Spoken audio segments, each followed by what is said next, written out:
بتائی گئی جبرائیل امین لے کر آئے تھے کربلا کے میدان میں۔ یہ وہ جگہ تھے، نبی کے حضرت حسین بچے تھے۔ ام سلمہ رضی اللہ عنہ سے روایت ہے کہ نبی کریم صلی اللہ علیہ وسلم کے بعد جبرائیل امین آئے اور اس جگہ کی مٹی لے کر آئے جہاں حضرت حسین ابن علی رضی اللہ عنہ نے شہید ہونا تھا، اور مٹی ام سلمہ کو دکھائی۔ ام سلمہ نے وہ سنبھال کر رکھ لی تھی، وہ مٹی اپنے پاس سنبھال کر رکھ لی تھی۔ جب نواس رسول کی شہادت ہوئی تو اسی دن شہادت کے وقت ام سلمہ رضی اللہ عنہ سے روایت ہے، فرماتی خواب کے اندر نبی کریم صلی اللہ علیہ وسلم کو دیکھتی ہوں، پورا گندہ حالت ہے، بالوں میں مٹی ہے، داڑھی پہ مٹی ہے، آپ کی پورا گندہ حالت ہے، خستہ حالت ہے، اور آپ شیشی لیے ہوئے ہیں، اس کے اندر خون ہے۔ اور ام سلمہ رضی اللہ عنہ پوچھتی ہیں اللہ کے رسول خیریت ہے؟ آپ نے فرمایا کربلا کے اندر میرے نواسے کو شہید کر دیا گیا۔ اس طرح کی دو روایتیں ملتی ہیں۔ ابن عباس رضی اللہ عنہ کی روایت ہے، وہ فرماتے ہیں کہ وہ خون کی شیشی میں نے دیکھی، میں نے بھی خواب دیکھا، تو پوچھا اللہ کے رسول یہ کس کا خون ہے؟ آپ نے فرمایا یہ میرے نواسے کا خون ہے۔ ام سلمہ رضی اللہ عنہ کی جو روایت ہے اس میں یہ کہ بھی نبی کریم صلی اللہ علیہ وسلم کی حالت کو دیکھ کر وہ پوچھتے ہیں اللہ کے رسول یہ کیسی حالت ہے؟ آپ نے فرمایا کربلا کے میں میرے نواسے کو شہید کر دیا گیا۔ ام سلمہ رضی اللہ عنہ جب اٹھتی ہیں، بیدار ہوتی ہیں، تو جا کر وہ الماری میں وہ مٹی کی بوتل دیکھتی ہیں جو مٹی حضور صلی اللہ علیہ وسلم نے حضرت ام سلمہ کو دی تھی کہ یہ اس سرزمین کی مٹی ہے جس سرزمین پہ حسین کو شہید ہونا تھا۔ ام سلمہ جب الماری کھولتی ہیں اس مٹی کو دیکھتی ہیں، تب وہ مٹی نہیں ہوتی، لہو بن چکی ہوتی ہے۔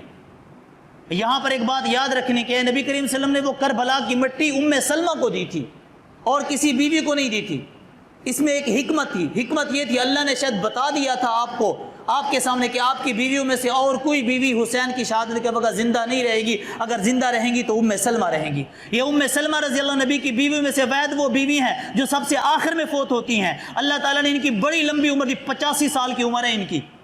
ام سلمہ رضی اللہ عنہ کی۔ کربلا کا جب مارکا ہوا نبی کی بیویوں میں سے کوئی بیوی حیات نہیں تھی سوا ام سلمہ کے، تو انہوں نے وہ شیشی بھی ان کو دی گئی تھی۔ جب انہوں نے شیشی دیکھی تو وہ جو مٹی دی تھی حضور نے حسین کے بچپن میں ام سلمہ کو، تو اسی وقت جب شہادت ہوئی بوقت شہادت وہ مٹی خون بن چکی تھی۔ اور شہادت کے بعد تاریخ دانوں نے لکھا ہے کہ بھی سورج چند مہینے تک جب طلوع ہوتا تھا تو در و دیواروں پر سورج کی جب دھوپ پڑتی تھی تو در و دیواروں پر خون کے اثرات نمایاں نظر آتے تھے۔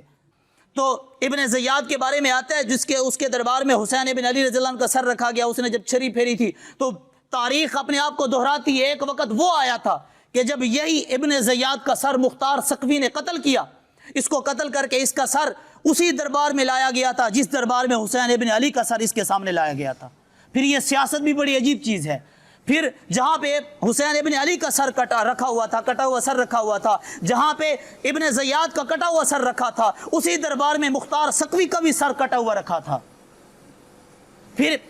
یزید کی حکومت زیادہ دیر نہ چل سکی، اس کے بعد اس کا بیٹا جس کا نام تھا معاویہ بن یزید، اس نے جب تخت سنبھالا، اس کے بارے میں روایت کے اندر آتا ہے جب معاویہ ابن یزید نے تخت سنبھالا، اس نے تخت سنبھالتے ہوئے 21 سال کا نوجوان تھا، اس نے 1 مہینے یا سوا مہینہ اس اپنے باپ کے تخت پر بیٹھا، اس کے بعد اس نے لوگوں کو اکٹھا کیا، اس نے کہا میں اس تخت کو چھوڑتا ہوں جس تخت کے نیچے اہل بیت کا خون ہے۔ استعفیٰ دے دیا، کہا مجھے نہیں چاہیے یہ حکومت، مجھے نہیں چاہیے یہ بادشاہت، میں نہیں بننا چاہتا تمہارا خلیفہ، تم جانا تمہارا تخت جانے۔ معاویہ ابن یزید 21 سالہ نوجوان،